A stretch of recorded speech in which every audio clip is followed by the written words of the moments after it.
To bring transparency to security operations and facilitate efficient client communication, GuardsPro allows the clients to view the guard schedules on their post sites.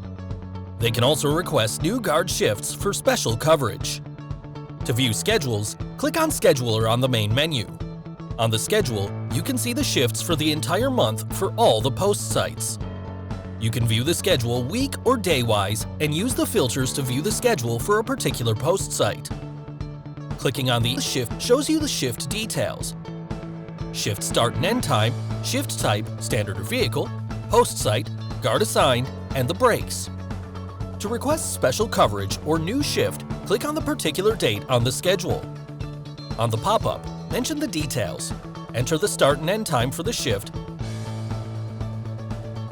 Select the post site, mention the number of guards required, add a note if need be, and hit Request Shift.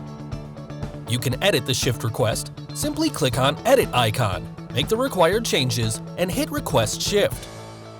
The request shift is highlighted. You'll be notified when the request is accepted by the security company's manager and the shift changes to green.